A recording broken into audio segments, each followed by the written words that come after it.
Good evening, everyone. Thank you for coming to celebrate with us. You all look great. All right, first things first. Can we just take a moment to let it all sink in? We're about to graduate. Doesn't even seem real. We can finally say goodbye to Milan High School. You know what? We need to do something special. How about let's take a selfie?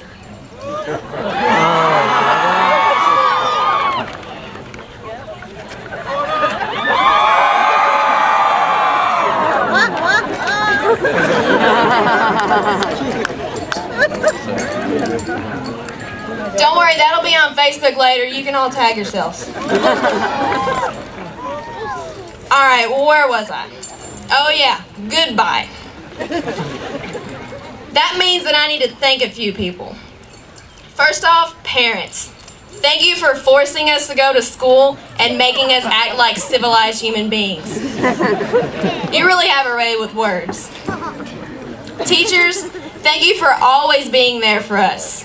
We know that we can talk to you at any time, even if it's during class. Principals, thank you for motivating us to be really good people, even if it means that we get to have less time in class.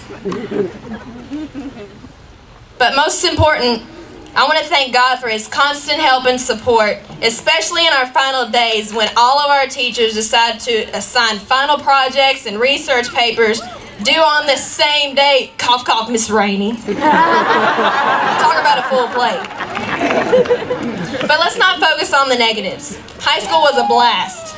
We went from being scared out of our minds on the very first day to walking around on the roof like we own the place.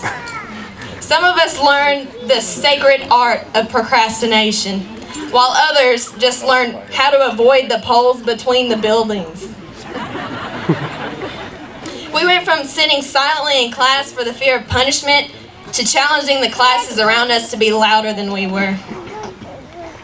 I, for one, have gained several brothers and sisters throughout the years, and I'm so thankful that I was given the opportunity to become closer with each and every one of them.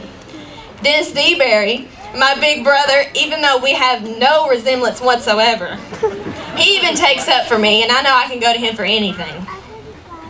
Well, there are plenty of stories we can tell, but I'm going to get to the good stuff, cheesy life metaphors.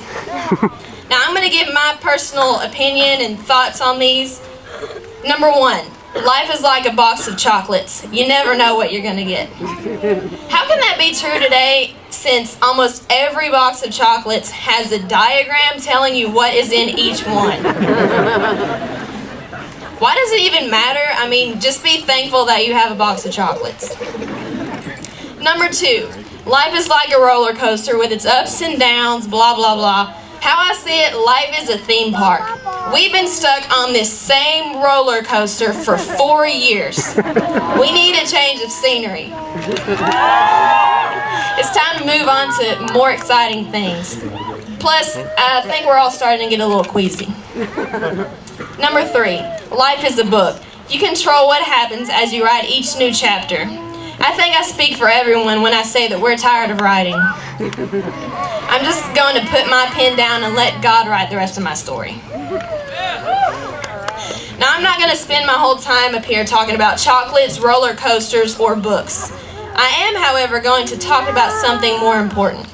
Lately, we have all had our fair share of stress, whether it be worrying about finals or deciding which college to go to, which will in turn affect what we're going to do for the rest of our lives. I personally have given these things a lot of thought, but I have a dilemma. I have no clue. I don't know what's going to make me happy in 10 years. I don't even know what's going to happen in 10 years. I stand before you tonight telling you that I am unprepared for what life has in store for me. I have no clue how to solve all of life's problems. I'm not perfect. I'm going to mess up. Newsflash, none of us are perfect, and none of us are going to live without mess-ups. This is just a part of life that we're going to have to deal with. This means that we are going to fail. People are going to put us down. We are going to get hurt. The thing that matters is how we react to these failures. We need to use those failures as motivations to become better. Resiliency is the key. When people push us down, we must bounce back up higher than we ever were. Many people look for excuses to rebel, and this could be their chance. Use these negative comments to push you to prove them wrong. Show them how great you can be while you're overcoming your failures. It's like a blister. It hurts for a while, but eventually it becomes a callus, making the skin stronger than it ever was before. This also gives us a reason to dream big. We cannot live in fear of failure. Our failures can give us strength in time to come. When we learn from our failures, we can overcome our failures. We must be willing to take a leap of faith when it comes to dreaming big. If you think about it, many ideas seem crazy until they are made realities by people who took a leap of faith. Larry Page, the co-founder of Google, spoke of this, saying, "Since no one else is crazy enough to do it, you have little competition." He took a leap of faith by pursuing an idea that came from a dream that he had one night. I, for one, am thankful for this amazing search engine because it has helped me complete many assignments lately. Thomas Edison had a big idea too. His idea only became a reality after 1,000 failures. His response to these failures was, "I have not failed, I've just found 1,000 ways that won't work." This positive outlook, along with the desire to succeed, brought forth something that we all take for granted today, the light bulb. These men had big dreams which influenced them to take big leaps of faith, which eventually led to big successes. But without their failures, these big dreams would not have been made into big success stories. Can you see a trend? Go big or go home. The Bible says in Colossians chapter 3, verses 23 and 24, "Whatever you do, work at it with all your heart, as working for the Lord, not for men, since you know that you will receive an inheritance from the Lord as a reward. It is the Lord Christ you are serving." When we put forth big effort, we get big outcome. This outcome may be in the form of a failure or a consequence, but it also may come in the form of a reward. Either way, you get out of it something what you put into it. Someone very close to me once said, "Be serious, but don't take yourself seriously." This saying describes who I am today. We must keep our focus on the serious stuff. However, we must also take the time to relax and enjoy ourselves. There will be those times where we need to buckle down and study for those huge tests, but we must not let that totally consume our lives. The fun stuff is what's going to keep us sane. It will keep us from having a breakdown when things get tough. We only have one life to live. Steve Jobs once said, "Your time is limited, so don't waste it living someone else's life.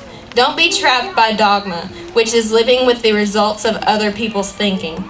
Don't let the noise of others' opinions drown out your own inner voice. And most importantly, have the courage to follow your heart and intuition. They somehow already know what you truly want to become.